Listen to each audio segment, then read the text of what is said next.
Баршаңызға қайырлы күн. Бүгін сіздермен сметаник пирогын дайындайтын боламыз. Өте дәмді, жұмсақ болып шығады, әрі тез айналады.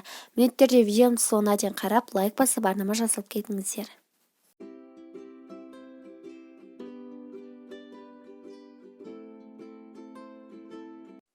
Ең алдымен сары майды ұнға аунатып отырып, чергіден өткізіп аламыз.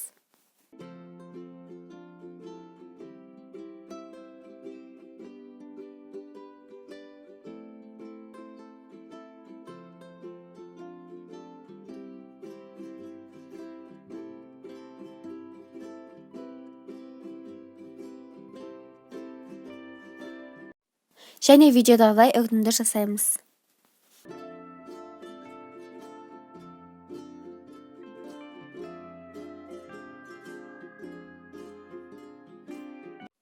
Енді құмшекер, разрыхитель және 3 жұмыртқаны жарып, жұмсақ қамыр илейміз. Мен диаметрі үлкен табада жасайтын болғандықтан құрамдарды көбейтіп жасадым, ал 20 диаметрге арналған рецептің грамдарын описание қалдыратын боламын.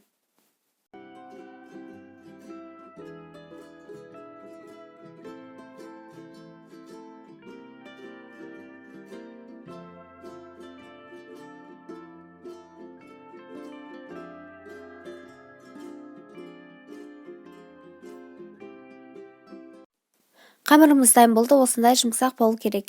Енді қамырды салмасы дайын болам дегенше холодильникке сала тұрамыз.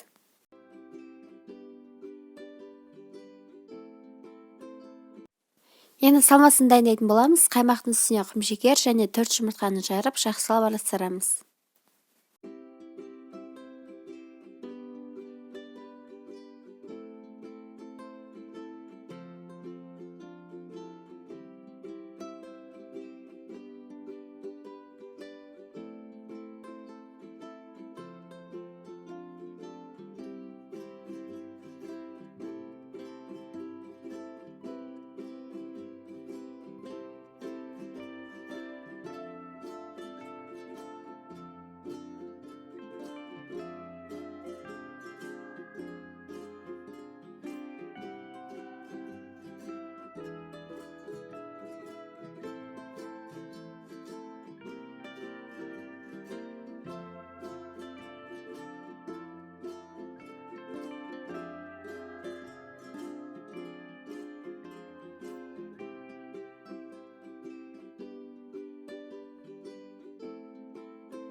Салмамыз дайын болған соң қамырды табамызға шет-шетіне жақсылап жайып шығамыз. Қамырды жаймас бұрын ең алдымен табамызды кішкене ұндап немесе майлауымыз керек.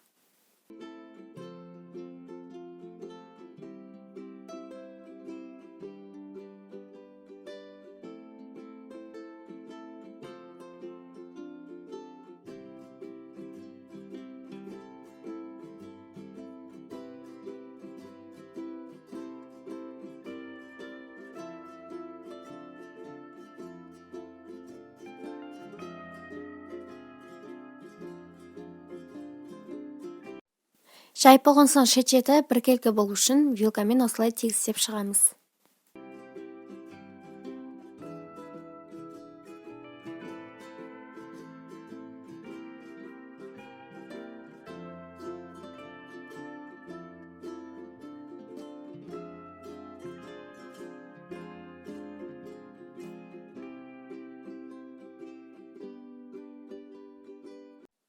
Қаймақты салмамызды үстіне құйып, 180 градуста қызып тұрған пеште пісіріп аламыз.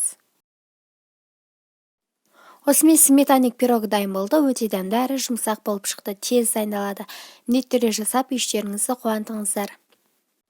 Сіздермен болған Нұрсұлу, видеоның соңына дейін қарағандарыңызға рахмет. Менің видеоларымды жіберіп алмау үшін міндетті түрде лайк қойып, тіркеліп кетіңіздер. Әлі де көп рецепттер болады.